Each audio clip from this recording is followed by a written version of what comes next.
ज्योतिष पीठ के शंकराचार्य स्वामी अविमुक्तेश्वरानंद सरस्वती के साथ संगम नोच पर हुए विवाद का मसला बढ़ता जा रहा है। दरअसल हाल ही में प्रयागराज माघ मेला प्राधिकरण ने स्वामी अविमुक्तेश्वरानंद को एक औपचारिक नोटिस जारी कर उनके शंकराचार्य पद के दावे पर स्पष्टीकरण मांगा था। लेकिन इस नोटिस के विरोध में अविमुक्तेश्वरानंद सरस्वती ने सरकार को नोटिस भेजा है, जिसमें सरकार की ओर से 19 जनवरी को आया नोटिस स्वामी अविमुक्तेश्वरानंद की प्रतिष्ठा, सम्मान, गरिमा और उनके आर्थिक स्रोतों को नुकसान पहुंचाने वाला बताया गया है। अब इस पूरे प्रकरण पर राजनीति भी हो रही है। विपक्ष सरकार को साधु संतों के अपमान वाली सरकार बता रहा है। अरे अधिकारियों का अधिकार है कि एक शंकराचार्य जी से पूछें।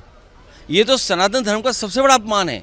एक अधिकारी अगर पूछेगा शंकराचार्य जी के बारे में आपका सर्टिफिकेट परिचय क्या है, तो इससे बड़ा सनातन धर्म का, इससे बड़ा हमारे साधु संतों का, इससे बड़ा हमारी संस्कृति का, इससे बड़ा हमारे माघ मेला का, इससे बड़ा हमारे हिंदुस्तान का कोई अपमान नहीं हो सकता जो भारतीय जनता पार्टी अपने चापलूस अधिकारियों से करवा रहे हैं। चीज और आया कि ये शंकराचार्य है ही नहीं, और आप अगर देखिएगा तो और जो शंकराचार्य है इनको सपोर्ट किया है। जब ये शंकराचार्य है ही नहीं, जब नहीं है शंकराचार्य, तो फिर और शंकराचार्य कैसे इनको सपोर्ट किए।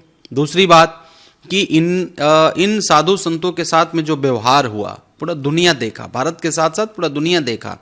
एक तरफ आप बात कर रहे हैं सनातन का, फिर से मैं कह रहा हूं, एक तरफ आप बात कर रहे हैं धर्म जाति का, एक तरफ आप बात कर रहे हैं कि हमारे अंदर में, हमारे दिल में हिंदू साधु संतों के प्रति बहुत बड़ा जगह है, और एक तरफ आप साधु संतों को मारपीट कर रहे हैं। ये कहाँ का न्याय है।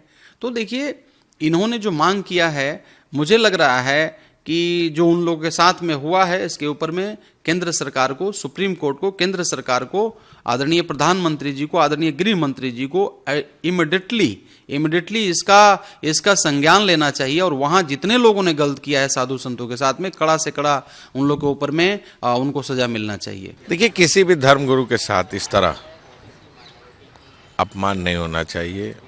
जो भी हुआ है गलत हुआ है, निंदनीय है। अगर वो जाते स्नान कर कर चले आते हैं तो कोई बहुत बड़ी बात तो हो नहीं जाती। अब तो इस बात का एक बड़ा बहस इस देश में चल पड़ा है कि एक कहने वाले संत ने दूसरे जो एक स्थापित संत है, जिसको शंकराचार्य जी की उपाधि भी है, उनके साथ इस तरह का बर्बरता किया है। निश्चित तौर से ये देश और खासकर धर्म पर विश्वास करने वाले लोग इस बात पर गंभीर चिंता कर रहे हैं। जबकि विपक्ष और अविमुक्तेश्वरानंद सरस्वती को लेकर एनडीए नेता हमलावर हो गए हैं। उनकी माने तो सभी को देश के कानून का पालन करना चाहिए। देखिए, स्वामी जी की छवि को कोई तुम्हें नहीं करना चाहता है।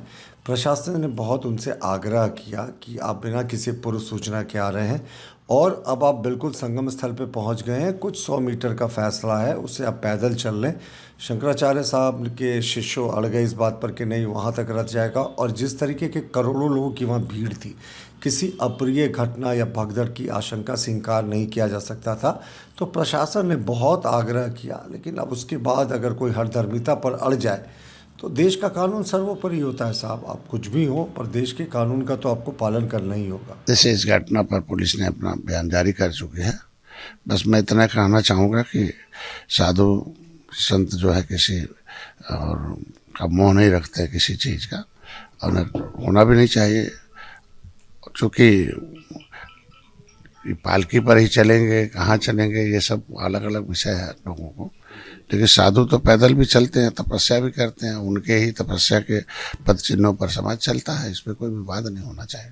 बहरहाल ये विवाद अभी हाल फिलहाल थमने का नाम नहीं ले रहा है, क्योंकि योगी सरकार को शंकराचार्य की तरफ से जो नोटिस जारी किया गया है, उसमें साफ है कि अगर पद बताओ नोटिस समय के साथ वापस नहीं लिया गया तो अवमानना न्यायालय अधिनियम 1971 और संविधान के अनुच्छेद 129 के तहत कार्रवाई की जाएगी, और शंकराचार्य परंपरा और स्वामी जी की छवि को ठेस पहुंचाने के आरोप में भी कानूनी कदम उठाए जाएंगे।